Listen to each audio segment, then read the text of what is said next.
Good afternoon friend. मैं अभी गढ़ी studio पर बैठा हूं और आज हमारे बीच में एक वरिष्ठ कला समीक्षक, चित्रकार, गज़लकार और एक कवि हृदय मेरे सामने हैं, बैठे हुए हैं। मैं उनसे अपनी कुछ जिज्ञासा रखूंगा। एक लंबा समय उनका कला लेखन, कला पत्रकारिता और चित्रकारों के बीच में बीता है। उनका खुद अभी कला में सक्रिय हैं। अभी तो कैनवास में एक लेयर चला है ऑयल कलर का, आगे और भी बाकी है बनना। तो मैं उनसे यही जानना चाहूँगा कि उनकी यात्रा कब शुरू हुई, चित्रकला की, रेखांकन की, पेंटिंग की। ये तीनों चीज़ का अपने तरीके से बताएंगे। पहले पेंटिंग से शुरुआत हुआ या रेखांकन से, कहाँ से शुरू हुआ, किस प्रदेश से, कैसे उनकी यात्रा है, ये बताएंगे। आइए हम सब उनको सुने और उनसे कुछ सीख लें। भरद्वाज जी, आप बताएं कि आपकी ये रेखांकन यात्रा कैसे, कब शुरू हुई? जी, दरअसल ये मेरी कला यात्रा तो शुरू हुई इंदौर से ही। उस समय मैं मेरे ख्याल से छठी में था, लगभग 12-13 साल की उम्र थी मेरी। तब एक व्यक्ति ने सबसे पहले मुझे जो है ड्राइंग के लिए प्रेरित किया। वो खुद भी ड्राइंग करता था, आर्टिस्ट नहीं था, लेकिन शौकिया ड्राइंग करते थे। तो उनको देख करके मैंने कुछ बनाना शुरू किया और मेरे जन्मदिन पर उन्हीं दिनों उन्होंने एक स्केच बुक मुझे ला कर दी और वाटर कलर का एक डब्बा जो है वो ला करके दिया। तो उस समय मैंने सबसे पहले जो है कुछ ड्राइंग करना शुरू किया था। और एक उसमें मेरे लिए प्रेरणा की बात ये थी कि चूँकि अखबार हम और पत्रिकाएं नियमित रूप से घर में आती थी और मैं पढ़ता था, तो उसमें जो रेखांकन छपते थे कविताओं के साथ, कहानियों के साथ, चाहे वो भाऊ समर्थ के थे या संतोष जड़िया के थे और विष्णु चंचाल करके हुआ करते थे, वो बहुत इंस्पायर करते थे, मुझे बहुत प्रेरित करते थे। तो उनको देख करके कुछ बनाने का मन करता था। वहाँ से मेरी एक तरह से कला यात्रा शुरू हुई और उन्हीं दिनों में कुछ कविता, कुछ तुकबंदी भी किया करता था। तो एक तरह से कविता और चित्रकला, ये दोनों की यात्रा मेरी प्रारंभिक दौर में वहाँ से शुरू हुई। बाद में मेरे कुछ मित्र जो है वो कला के क्षेत्र में चले गए, जैसे राकेश शिमाल कला के क्षेत्र में चले गए। मैं साहित्य के क्षेत्र में, पत्रकारिता में सक्रिय हुआ, तो और दूसरे कलाकारों से, रमेश खेर से, अनीस नियाजी से, अब्दुल कादिर से, हरीन शाह से, इन लोगों के साथ मिलना जुलना हुआ। तो थोड़ा सा कला की मेरी समझ खुली और फिर ड्राइंग में मेरा इंटरेस्ट ज़्यादा था। शुरू से मेरा ड्राइंग में इंटरेस्ट ज़्यादा रहा। तो उस तरह से मेरी अपनी कला यात्रा एक शुरू हुई। फिर पत्रकारिता करते हुए, दूसरी नौकरियां करते हुए मैं शौकिया तौर पे काम करता रहा। 91 में मैं दिल्ली आया तो ये सोच के आया था कि यहाँ आकर के मैं चित्रकला से, रंगमंच से उसको देखने का सुख मुझे मिलेगा, कुछ सीख पाऊँगा। और यही हुआ कि दिल्ली में ही मैं एग्जीबिशंस वगैरह में लगातार जाता था और कला पर लिखता भी था। कला पर लिखने का काम भी मैंने इंदौर में ही शुरू कर दिया था। सन 82-83 में ही मैं कला वार्ता के लिए भी लिखता था, बाकी अपने अखबार के लिए भी लिखता था। तो ये बाद में यहाँ पे इंदौर, दिल्ली आने के बाद फिर मैंने यहाँ पे एक तरह से लिखना नियमित रूप से शुरू किया। जब नियमित रूप से लिखना शुरू किया तो उसी दौरान मैं ड्राइंग तो किया करता था। धीरे धीरे एक नोएडा में एक ग्रुप था, उसके साथ हम जुड़े थे। एक कार्यक्रम हुआ, एक आर्ट कैंप जैसा था। कैंप उस तरह का नहीं था, पर एक सब लोग मिलकर एक साथ एक जगह इकट्ठे होकर काम कर रहे थे कुछ दिन के लिए। वहाँ मैंने पहली बार जो है एक तरह से आप समझिए कि कैनवास से मेरा परिचय हुआ। पहली बार मैंने एक्रेलिक रंगों का इस्तेमाल किया, कोशिश की। तो एक्रेलिक में मुझे मज़ा नहीं आया, लेकिन फिर मैंने वापस ऑयल में ही काम करना शुरू किया। तो वहाँ से मैंने अपनी यात्रा से, ये बात है 96-97 की, 96 की। और 97 में ही हम लोगों का पहला ग्रुप शो मेरा हुआ, दिल्ली में ही, नोएडा में हुआ। और फिर दिल्ली में लेख कला अकादमी में ग्रुप शो हुआ। उसके बाद लगातार लगभग 4-5 साल तक जो है हर साल एक ना एक ग्रुप शो हो जाता था। साल भर में पत्रकारिता करते हुए कुछ काम करता था और एक शो के लायक, ग्रुप शो के लायक काम हो पाते थे। तो वहाँ से इस तरह से मेरी कला यात्रा चलती रही। उसके बाद 2006 में फिर मैंने पत्रकारिता छोड़ी, रेगुलर पत्रकारिता नौकरी छोड़ी और पूरी तरह फिर आर्ट में चला आया, क्योंकि पत्रकारिता में मुझे मज़ा नहीं आ रहा था और मुझे लगा रहा था कि जितना समय मुझे आर्ट को देना चाहिए उतना मैं दे नहीं पा रहा हूँ। तब मैंने फुल फ्लैश जो है आर्टिस्ट के तौर पे काम करना शुरू किया और तब से लेकर आज तक ये मेरी यात्रा चली आ रही है। मैं आपसे ये जानना चाहूँगा, आपने बहुत अच्छा बताया कि कैसे रेखांकन की शुरुआत हुई, फिर धीरे धीरे आप 86-87 के आसपास से ही लिखना भी शुरू कर दिए थे दैनिक समाचार पत्रों में कला विषय पर, और कला वार्ता में लिखते थे आप। राकेश श्रीमाल जी आपके अच्छे मित्र रहे, बहुत सारे आप लोग और भी अनिस नेहा जी और रमेश खेर साहब। तो मालवा एक आपके लिए बहुत अच्छा क्षेत्र रहा है कला को प्रेरणा के लिए, वो जमीन।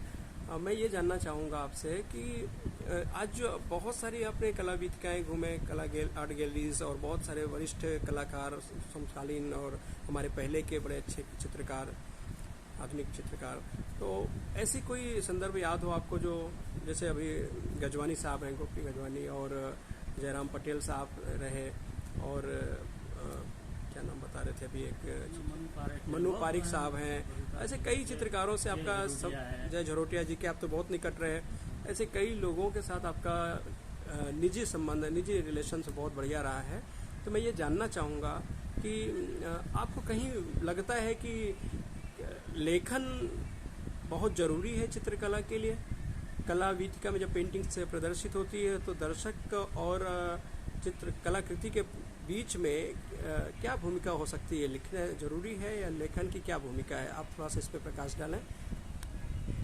दरअसल जितने भी कलाकार रहे हैं जिनका आप जिक्र कर रहे हैं, चाहे वो गोपी गजवानी हो, मनु पारेख हो, अमिताभ दास हो, इन सब लोगों से मिलना तो मेरा कला के सिलसिले में ही हुआ था, कला लेखन के सिलसिले में ही, है ना।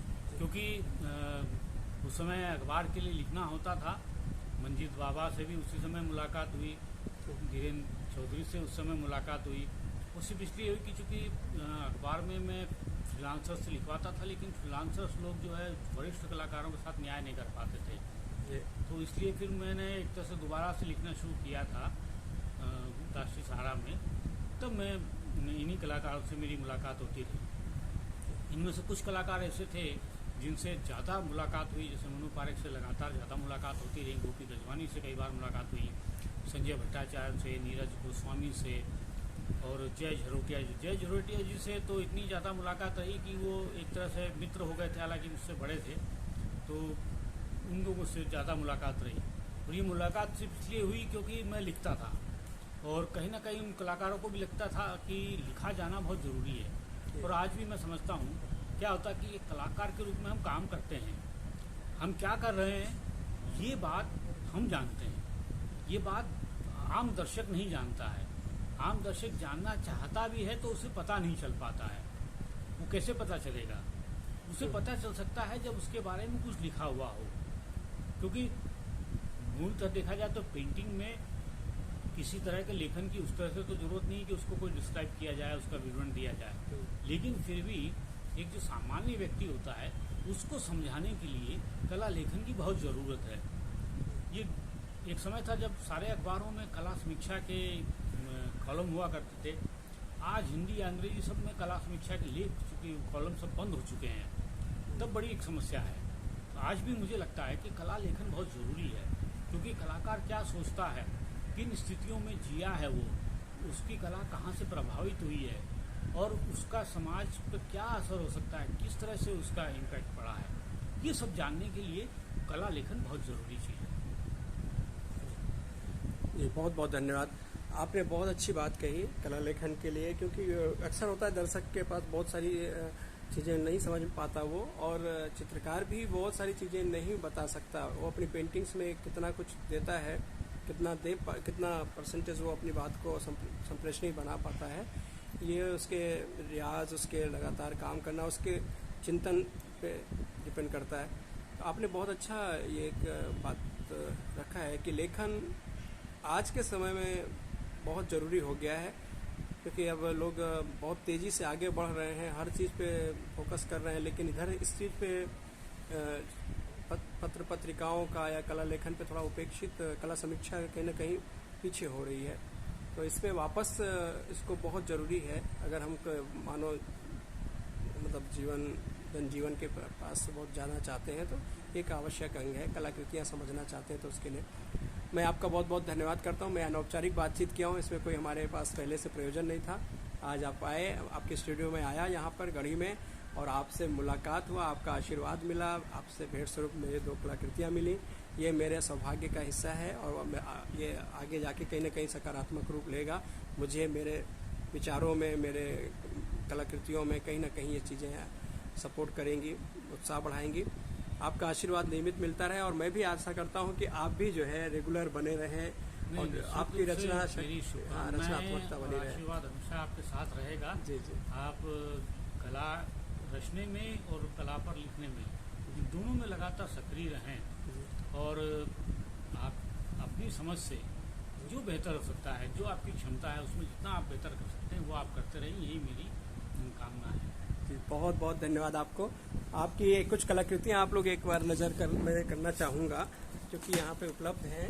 अभी तो ये अंडर प्रोसेस है, आज ही इन्होंने कोट किया है और इसमें कुछ हाँ, अभी इसमें तो एक आयल पेंटिंग है तो एक गैप मांगता है। ये आप थोड़ा सा देख सकते हैं विचारों का थॉट, विचारों के पीछे का विचार एक इन्होंने बनाया है और एक संयोजन कह सकते हैं। और इसके बाद एक ये पेंटिंग्स है जो इनकी चदरिया झीनी रे झीनी सीरीज से है, कबीरदास जी के दर्शन पर इन्होंने अपने तरीके से एक दर्शन प्रस्तुत किया है। और एक ये पेंटिंग्स भी उसी श्रृंखला की है, चदरिया झीनी रे झीनी का, जो कंटिन्यू अभी बीच में इसकी बड़ी अच्छी प्रदर्शनी भी हो चुकी है। आगे और भी योजना है कि इस प्रदर्शनी को और आगे बढ़ाई जाए। तो एक पहले इन्होंने जो बहुत पहले कुछ रेखांकन बनाए थे उसी को और आगे बढ़ाते हुए इस रंगीन और एक बड़े फलक पर उतारा है और कोशिश है कि ज़्यादा से ज़्यादा लोगों तक इनकी अभिव्यक्ति पहुँचे। आप सब लोगों का स्नेह और लगाव ज़रूरत है। नियमित रूप से हम लोग ऐसे कुछ उम्मीद करते हैं कि और नित्य नई रचनाएं हमें देखने को मिले और ईश्वर आपका आशीर्वाद हमेशा बनाए रखें, हम लोगों को आपको लंबी उम्र मिले और आप इसमें बराबर बनाए रखें। ठीक है, हम आप लोगों से विदा लेते हैं। नमस्ते।